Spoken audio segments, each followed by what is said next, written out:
Hello बच्चों, JEE mains 2024 की series में आप सभी का स्वागत है।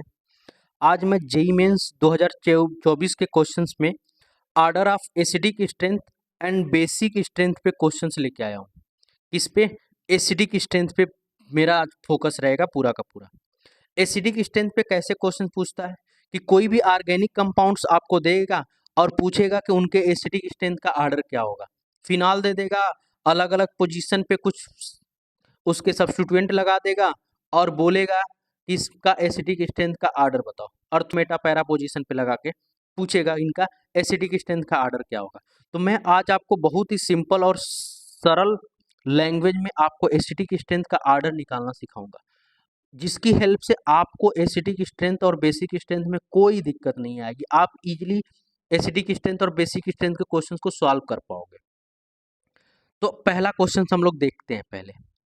For a given compound the correct, ये हमारे पास for a given compound the correct order of increasing pKa value, pKa value का इंक्रीजिंग ऑर्डर हमसे पूछ रहा है। तो मैं आपको बता दूं कि रेसिप्रोकल हो जाता है। अगर एसिडिक स्ट्रेंथ जो होता है वही इन्वर्सली कर दो तो पीकेए का ऑर्डर हमको मिल जाएगा। यानी कि मान लो ए बी सी डी अगर हमारा एसिडिक स्ट्रेंथ का ऑर्डर है, ये अगर हमारा एसिडिक स्ट्रेंथ का ऑर्डर है तो पीके का ऑर्डर क्या हो जाएगा, ए बी सी डी। तो ये ऑर्डर हो जाएगा, बस साइन को पलट दो तो आपको पीके का ऑर्डर निकल जाएगा। तो हम क्या करेंगे, पहले एसिडिक स्ट्रेंथ का ऑर्डर निकालना सीखेंगे। ठीक है, एसिडिक स्ट्रेंथ का ऑर्डर कैसे निकालोगे आप। तो हमारे पास कौन कौन सा कंपाउंड दिया हुआ है, पहले उस कंपाउंड्स को लिख लेते हैं। तो हमारे पास पहला जो कंपाउंड दिया हुआ है वो फिनॉल दिया हुआ है, मैं उसको सिंपल बना दे रहा हूँ ऐसे। दूसरा जो हमारे पास कंपाउंड दिया हुआ है वो फिनाल में नाइट्रो ग्रुप लगा के दिया हुआ है, फिनाल में पैरा पोजीशन पे नाइट्रो ग्रुप लगा दिया हुआ है। ठीक है, तीसरा है हमारे पास फिनाल है, उसके में मेटा पोजीशन पे OCH3 ग्रुप लगा दिया हुआ है। चौथा है फिनॉल है, ठीक है, मेटा पोजीशन पे क्या लगा दिया हुआ है, NO2 ग्रुप लगा दिया हुआ है। पांचवा फिनॉल है, ठीक है, और Meta position sorry para position पे क्या लगा दिया हुआ है, OCH3 लगा दिया हुआ है। ये हमारे पास कंपाउंड है 5, और इनकी एसिडिक स्ट्रेंथ का ऑर्डर हमको बताना है। तो हमें पता है क्या कि अगर कोई हमारे पास कंपाउंड्स है इस तरह से, ये हमने क्या लगा दिया यहाँ पे X, तो इस वाले दोनों पोजीशन को हम लोग क्या बोलते हैं, अर्थो पोजीशन बोलते हैं। ये दोनों पोजीशन क्या है, मेटा पोजीशन है, और ये क्या होता है, पैरा पोजीशन होता है। तो अगर कोई सब्स्टिट्यूएंट है जो मेजोमेरिक इफेक्ट शो करते हैं, एम इफेक्ट जो शो करते हैं, मेजोमेरिक इफेक्ट शो करते हैं। आपको बताऊं तो दो तरीके मेजोमेरिक इफेक्ट होता है, एक प्लस एम होता है, एक माइनस एम होता है। आपको प्लस एम और माइनस एम पहचानने में भी आसानी हो जाएगी, मैं उसके लिए बता देता हूँ कि जो हमारे पास लगा हुआ सब्स्टिट्यूएंट है बेंजीन के ऊपर, जो लगा हुआ सब्स्टिट्यूएंट है, अगर इसके पास से केवल लोन पेयर है, लोन पेयर है, ठीक है, लोन पेयर होगा तो वो क्या काम करेगा, प्लस एम इफेक्ट शो करेगा। क्या शो करेगा, प्लस एम इफेक्ट, यानी कि वो रिंग के अंदर अपना इलेक्ट्रॉन को भेजेगा। और अगर उसके पास ये जो है, इसके पास अगर पाई बॉन्ड होगा, पाई बॉन्ड होगा तो वो माइनस एम इफेक्ट शो करेगा। और कोई भी कंपाउंड अगर प्लस एम और माइनस एम इफेक्ट शो करता है तो मेटा पोजीशन पे हमारा मेटा पोजीशन अफेक्टेड नहीं होता है। जैसे मैं एक एग्जांपल के थ्रू दिखाता हूँ आपको फिनाल का स्ट्रक्चर बना के। ये हमारा फिनाल है, इसके पास लोन पेयर है, ठीक है। अगर ये हमारा है फिनाल, तो अब अगर ये इलेक्ट्रॉन जाएगा तो कहाँ जाएगा, इस तरह से। इसका रेजोनेटिंग स्ट्रक्चर आपको मैं बना दूं, देखो आप क्या बनेगा। यहाँ पे डबल बॉन्ड हो गया, ये H हो गया, यहाँ पे क्या आ गया, पॉजिटिव चार्ज, ये इलेक्ट्रॉन उठ के यहाँ पे आ गया तो निगेटिव चार्ज यहाँ पे हो गया, बाकी सेम ऐसे रख दो। दूसरा स्ट्रक्चर क्या बन जाएगा, ये इलेक्ट्रॉन यहाँ पे आ जाएगी, ये इलेक्ट्रॉन यहाँ पे चला जाएगा, बाकी सेम को वैसे ही छोड़ दो। क्या हो जाएगा, ये यहाँ पे आ गया, ये निगेटिव चार्ज यहाँ पे आ गया, ये ऐसे है, ये डबल बॉन्ड OH, इसके ऊपर प्लस चार्ज। अब ये इलेक्ट्रॉन उठ के यहाँ चला जाएगा तो ये वाला उठ के यहाँ चला जाएगा, बस बाकी सबको ऐसे ही रहने दो। यानी कि एक बॉन्ड यहाँ पे है, एक बॉन्ड यहाँ पे आ गया, निगेटिव चार्ज यहाँ पे आ गया, ये डबल बॉन्ड, ये OH हो गया, इसके ऊपर प्लस चार्ज। अब ये उठ के यहाँ आ जाएगा, ये उठ के यहाँ आ जाएगा, तो यही हो जाएगा स्ट्रक्चर लास्ट में। ये हो गया, ये यहाँ पे OH हो गया, बस। तो ये देखो आप ध्यान से, तो निगेटिव चार्ज कहाँ पे डिस्पर्स हुआ है? अर्थो पोजीशन पे और पैरा पोजीशन पे, फिर यहाँ पे अर्थो पोजीशन पे, यानी कि अर्थो पोजीशन पे ही इलेक्ट्रॉन घूम रहा है। तो यानी कि प्लस एम इफेक्ट शो करना होगा या माइनस एम इफेक्ट शो करना होगा, तो अर्थो एंड पैरा पोजीशन पे ही शो करेगा। यानी कि इलेक्ट्रॉन खींचेगा माइनस एम के थ्रू। मान लो अगर माइनस एम के थ्रू इलेक्ट्रॉन खींच रहा है, तो अगर कहाँ से इलेक्ट्रॉन खींचेगा? अर्थो एंड पैरा से ज़्यादा इलेक्ट्रॉन खींचेगा, मेटा से कम खींचेगा। और अगर ये प्लस एम इफेक्ट शो कर रहा होगा, तो अर्थो एंड पैरा पे ज़्यादा इलेक्ट्रॉन देगा, मेटा पे नहीं देगा। तो इस तरह से आप ध्यान से देखना, ये भी इंपॉर्टेंट चीज़ है। अब देखो पहला, इसके अंदर क्या है? सिर्फ OH है, कोई सब्स्टिट्यूएंट नहीं लगा हुआ है। तो पहली बार तो अगर हमें एसिडिक और बेसिक स्ट्रेंथ पूछता है, एसिडिक स्ट्रेंथ पूछता है, तो एसिडिक स्ट्रेंथ जब भी हमसे पूछेगा तो हम क्या काम करेंगे? जो भी कंपाउंड है उसका हाइड्रोजन को हम हटा देंगे, और उस हाइड्रोजन को हटा के उसके बदले में क्या लगा देंगे? निगेटिव चार्ज लगा देंगे। ठीक है, क्या करेंगे? निगेटिव चार्ज लगा देंगे। अगर ये निगेटिव चार्ज लगा हुआ है, अगर इसका निगेटिव चार्ज जो है, अगर ये डिस्पर्स हो रहा होगा, मतलब अंदर जा रहा होगा, या इलेक्ट्रॉन कंपाउंड जो ग्रुप लगे होंगे उनके द्वारा खींचा जा रहा होगा, तो कंपाउंड एसिडिक स्ट्रेंथ उसकी बढ़ेगी। अगर निगेटिव चार्ज क्या हो रहा है? घट रहा है। तो ऑक्सीजन के ऊपर अगर निगेटिव चार्ज घट रहा है, तो उसके एसिडिक स्ट्रेंथ क्या होगी? बढ़ेगी। और वहीं पे अगर निगेटिव चार्ज बढ़ रहा होगा, तो एसिडिक स्ट्रेंथ क्या हो जाएगी? उस कंपाउंड की घट रहे होगा, मतलब वो उतना अच्छा एसिड नहीं होगा, वीक एसिड में कहलाने लगेगा। ठीक है, यानी कि उसका स्ट्रेंथ कम होता चला जाएगा एसिडिक का। तो आप ध्यान से देखो, इसमें कोई ग्रुप है नहीं है, तो ये नो इफेक्ट होगा, कोई इफेक्ट इसे अंदर शो नहीं करेगा। अब देखो NO2 ग्रुप किस पोजीशन पे है? पैरा पोजीशन पे है। और पैरा पोजीशन पे है, तो ये प्लस मतलब माइनस एम इफेक्ट शो करेगा, और माइनस आई इफेक्ट भी शो करेगा। माइनस एम क्यों शो करेगा? तो देखो NO2 ग्रुप का स्ट्रक्चर कुछ ऐसे होता है। NO2 ग्रुप अगर लगा है, तो वो इस तरह से लगा हुआ है, N डबल बॉन्ड O। इसके पास जो लोन पेयर था वो इस कंपाउंड को दे दिया। तो अब देखो इसके पास लोन पेयर है नहीं, इसके पास सिर्फ क्या है? पाई बॉन्ड है। और मैंने बोला था कि अगर किसी जो अटैच कंपाउंड उसके ऊपर अगर पाई बॉन्ड है, तो वो क्या काम करेगा? वो माइनस एम इफेक्ट शो करेगा। तो ये माइनस एम इफेक्ट शो कर रहा है। और माइनस आई, क्योंकि ये हाईली इलेक्ट्रोनिगेटिव है, तो माइनस आई इफेक्ट भी शो कर रहा होगा। माइनस आई इफेक्ट कम होगा, क्योंकि यहाँ पे दूर है, तो मान लो 2-3 इलेक्ट्रॉन खींच रहा होगा बहुत ज़्यादा, तो ये माइनस आई भी शो कर रहेगा, माइनस एम भी शो करेगा। अब ध्यान से देखो ये वाला, इस कंपाउंड्स पे क्या है? मेटा पोजीशन पे। इसके पास लोन पेयर भी है, लेकिन मेटा पोजीशन पे है, जिसकी वजह से ये अपना माइनस, ये क्या काम करेगा? प्लस एम इफेक्ट शो नहीं कर पाएगा। यानी कि ये अपना प्लस एम इफेक्ट नहीं डोमिनेट कर पाएगा, यानी कि मेजोमेरिक इफेक्ट ये नहीं दिखा पाएगा, सिर्फ क्या दिखेगा?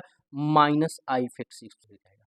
और उसी तरह से अब देखो यहाँ पे NO2 किस पे लगा हुआ है? मेटा पोजीशन पे लगा हुआ है। तो यहाँ पे देखो minus M minus I show कर रहा था, लेकिन यहाँ पे सिर्फ क्या शो करेगा? माइनस आई इफेक्ट शो करेगा। अब यहाँ पे देखो ये पैरा पोजीशन पे लगा हुआ है, और इसके पास लोन पेयर है, तो ये लोन पेयर अंदर देगा, तो देने की वजह से ये क्या काम कर रहा है? प्लस एम इफेक्ट शो कर रहा होगा। और ऑक्सीजन इलेक्ट्रोनिगेटिव है, तो माइनस आई इफेक्ट भी शो कर रहा होगा। अब बात आती है कि अगर कोई कंपाउंड है हमारे पास कोई कंपाउंड है जो एम इफेक्ट भी शो कर रहा होगा, आई इफेक्ट भी शो कर रहा होगा, तो हम उसमें एम इफेक्ट को हमेशा डोमिनेट करेंगे। कोई भी कंपाउंड होगा, एनी कंपाउंड। तो अगर कोई कंपाउंड है, तो उसको हम लोग क्या मानेंगे? एम इफेक्ट को डोमिनेट करेंगे आई इफेक्ट के ऊपर। लेकिन अगर हाइलोजन है हमारा, यहाँ जो अटैच एटम है हमारा, ये हाइलोजन हो गया, तो उस केस में एम इफेक्ट नहीं डोमिनेट करेगा, क्या करेगा? आई इफेक्ट डोमिनेट करेगा। यानी कि इंडक्टिव इफेक्ट डोमिनेट कर जाएगा। इंडक्टिव इफेक्ट क्या करेगा? डोमिनेट करेगा किसके ऊपर? मेजोमेरिक इफेक्ट के ऊपर। ठीक है, मेजोमेरिक के ऊपर क्या डोमिनेट करने लगेगा? मेजोमेरिक के ऊपर इंडक्टिव डोमिनेट कर लेगा। किस केस किसके केस में? हाइलोजन के केस में। और कोई होगा तो उसके केस में क्या होगा? एम इफेक्ट डोमिनेट करेगा। तो आप यहाँ पे आओ, यहाँ पे देखो क्या है? प्लस एम है और माइनस आई है, तो प्लस एम डोमिनेट कर जाएगा माइनस आई के ऊपर, यानी कि मेजोमेरिक डोमिनेट कर जाएगा। क्यों? क्योंकि OCH3 है, इसीलिए। अब बात आती है एसिटिक स्ट्रेंथ के आर्डर की। अब ध्यान से देखो एसिटिक स्ट्रेंथ का आर्डर क्या होगा इस केस में। एसिडिक स्ट्रेंथ का आर्डर क्या होगा? इसमें माइनस आई और माइनस एम दोनों लग रहा है बी वाले में, तो दोनों से इलेक्ट्रॉन खींचा जा रहा है, तो इस इलेक्ट्रॉन का डिस्पर्सन ज्यादा होगा, ये जो इलेक्ट्रॉन होगा वो ज्यादा खींचा जा रहा है, और ज्यादा इलेक्ट्रॉन खींचा जा रहा है यानी कि अच्छा स्ट्रेंथ होगा, यानी कि बी का एसिडिक स्ट्रेंथ क्या होगा, बी का एसिडिक स्ट्रेंथ सबसे ज्यादा होगा। फिर क्या होगा, अब देखो इसमें माइनस आई है, इसमें भी माइनस आई है, लेकिन नाइट्रो ग्रुप का ठीक है माइनस आई इफेक्ट ज्यादा होता है। इसका ऑर्डर आप प्रेफरेंस पढ़ लीजिएगा आप, मैंने ट्रिक में बना के दे दूंगा आपको। तो इसमें जो है माइनस आई NO2 ज्यादा डोमिनेट करता है किसके कंपेयर में, OCH3 के कंपेयर में। तो यानी कि क्या होगा, इसमें ज्यादा इलेक्ट्रॉन खींचा जाएगा और इसमें सी में कम, तो यानी कि डी में इलेक्ट्रॉन खींचा जाएगा किससे, सी से ज्यादा, ठीक है सी से ज्यादा खींचा जाएगा। अब बात आती है ई और ए के अंदर। अब ए के अंदर कोई इफेक्ट नहीं है तो इस वजह से ये ज्यादा हो जाएगा, और इसमें प्लस एम डोमिनेट कर रहा है यानी कि ये इलेक्ट्रॉन बढ़ा रहा होगा, और इलेक्ट्रॉन अगर इस कंपाउंड का बढ़ा रहा है तो यानी कि इसका एसिडिक स्ट्रेंथ कम हो जाएगा। तो यानी कि जो आर्डर होगा वो क्या हो जाएगा, BDCAE, ये आर्डर होगा किसका, एसिडिक स्ट्रेंथ का। हमसे एसिडिक स्ट्रेंथ का आर्डर नहीं पूछा, हमसे किसका पूछा है, पीके का। तो पीके का आर्डर क्या हो जाएगा, तो यही साइन पलट दीजिए आप, क्या हो जाएगा, BDCA और ई, ऐसा कुछ है, ई है, सी है, ए है, ये नहीं है, उसके बाद इसमें कोई है ही नहीं, तो यही था, लेकिन इसमें भी उल्टा दे दिया है, तो यानी कि नन ऑफ दीज इसका आंसर है, कोई भी नहीं है, ऑप्शन में से कोई भी नहीं है। और एनटीए ने इस क्वेश्चन का बोनस दिया था सभी बच्चों को, ठीक है एनटीए ने भी इसको रॉन्ग किया था और इसका बोनस दिया था सभी बच्चों को। तो होप सो ये वाला क्वेश्चन आपको समझ में आया होगा। ये क्वेश्चन जो था अप्रैल 9 को शिफ्ट फर्स्ट में पूछा हुआ था। अब नेक्स्ट क्वेश्चन पे आओ, सेम उसी तरह का है, इस बार एसिडिक स्ट्रेंथ का आर्डर पूछ रहा है आपसे, OH का एसिडिक स्ट्रेंथ का आर्डर है, ठीक है OH ग्रुप लगा हुआ है सब में, और ये कब है, जेई मेंस 2024 को शिफ्ट फर्स्ट में पूछा हुआ है। तो इस तरह का क्वेश्चंस आपको जेई मेंस में 2-3 शिफ्ट में पूछता ही पूछता है एसिडिक स्ट्रेंथ का आर्डर को लेकर। अब ध्यान से देखो इसमें, तो मैं आपको एक कंसेप्ट बता दूं, ROH का एसिडिक स्ट्रेंथ हमेशा कम होगा किससे, वाटर से, और वाटर का ज्यादा कम होता है किससे, मिथनॉल से, CH3OH से, और ये ज्यादा होता है किससे, ये कम होता है किससे, फिनाल से। यानी कि फिनाल का हमेशा एसिडिक स्ट्रेंथ ज्यादा होगा किससे, ROH से, एलिफेटिक कंपाउंड से। तो एलिफेटिक कंपाउंड से हमेशा ज्यादा होगा, एलिफेटिक एल्कोहल से ज्यादा होगा। तो जब एलिफेटिक एल्कोहल से ज्यादा होगा तो आपको ब्यूटाइल एल्कोहल का सबसे एसिडिक स्ट्रेंथ क्या होगा, सबसे कम होगा, यानी कि ए का एसिडिक स्ट्रेंथ सबसे कम होगा। अब बात आती है हमें किसके किसके बीच में कंपेयर करना है, तो हमें कंपेयर करना है बी में, बी हमारा क्या है, OH, ठीक है पैरा पोजीशन पे NO2 लगा हुआ है, बी का देखो। उसके बाद सी है, वो क्या है, OH पैरा पोजीशन पे OCH3 लगा हुआ है। डी है, अब देखो सिर्फ और सिर्फ फिनॉल है, और ई हमारा क्या है, फिनाल है, लेकिन 2 नाइट्रो ग्रुप लगा हुआ है, ठीक है। तो आप एक एक के अंदर इफेक्ट काउंट करो कौन सा है, इसके अंदर minus M minus I effect होगा, इसके अंदर plus M minus I effect होगा, प्लस एम डोमिनेंट हो जाएगा, ठीक है। इसके अंदर नो इफेक्ट, कोई इफेक्ट नहीं है, और इसके अंदर क्या है, प्लस सॉरी माइनस एम दो दो बार है, minus M minus M minus I दो दो बार है, अर्थो पे लगा भी है, पैरा पे भी लगा हुआ है, तो दो दो से चल गए। तो सबसे ज्यादा, अगर मैंने बोला था क्या करना था, एसिडिक स्ट्रेंथ जब भी इससे पूछे तो हम क्या करेंगे, H को हटा दो, H को हटा दो, H को हटा दो, इस H को हटा दो, और क्या लगा दो, निगेटिव साइन लगा दो, यहाँ पे निगेटिव, यहाँ पे निगेटिव, यहाँ पे निगेटिव, यहाँ पे निगेटिव लगा दो।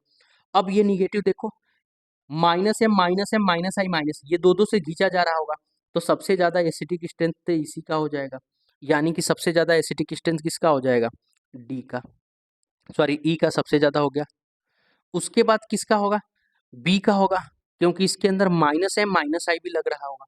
अब इसके अंदर डी का सबसे ज्यादा होगा, क्यों होगा, क्योंकि इसके अंदर कोई इफेक्ट नहीं है। और फिर क्या होगा, सी का होगा, क्यों सी का होगा, क्योंकि इसके अंदर क्या हो रहा है, प्लस एम इफेक्ट हो रहा है, प्लस एम इफेक्ट डोमिनेट कर रहा है, इसकी वजह से। अब क्या आएगा, फिर लास्ट में सबसे क्या आएगा, एल्कोहल आएगा, क्योंकि एल्कोहल का हमेशा फिनाल से ज़्यादा कम ही होगा। फिनाल के ऊपर कोई भी ग्रुप लगा दो, एल्कोहल से ज़्यादा नहीं जा सकता। तो ये हो गया आपका एसिटिक स्ट्रेंथ का आर्डर। तो इस तरह का कोई है ऑप्शन, ई सब में है, सही है। उसके बाद बी होना चाहिए, बी ये है, तो ये वाला खत्म हो गया। उसके बाद क्या होना चाहिए, डी होना चाहिए, तो बी ई डी, डी ये है, तो ये वाला खत्म हो गया। अब उसके बाद क्या बचा है, सी और ए, सी और ए है, तो ऑप्शन नंबर 4 आपका करेक्ट है। तो इस तरह से क्वेश्चन आप ये सॉल्व कर लेंगे।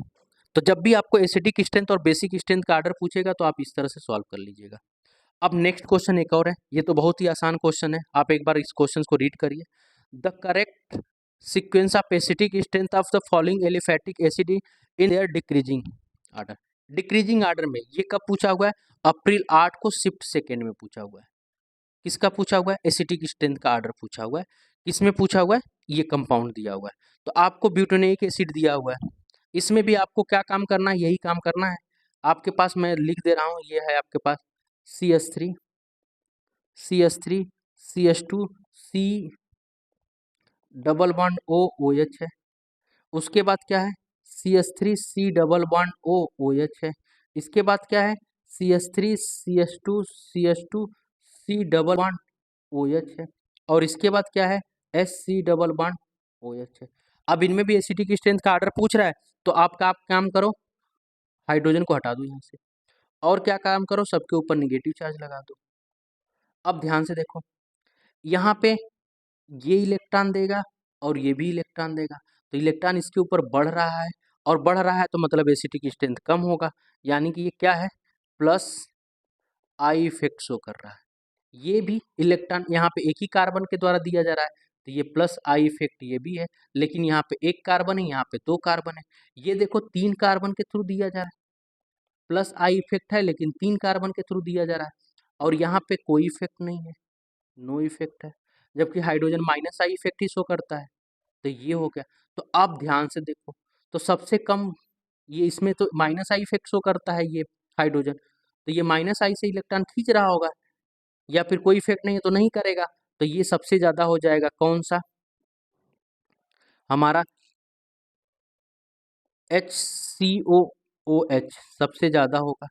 फिर क्या होगा, ये होगा क्योंकि इसमें एक ही कार्बन डोनेट कर रहा है, तो CH3COOH हो गया।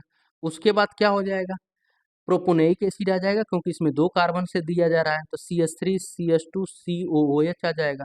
उसके बाद क्या हो जाएगा, ब्यूटोनिक एसिड आ जाएगा, CH3CH2CH2COOH।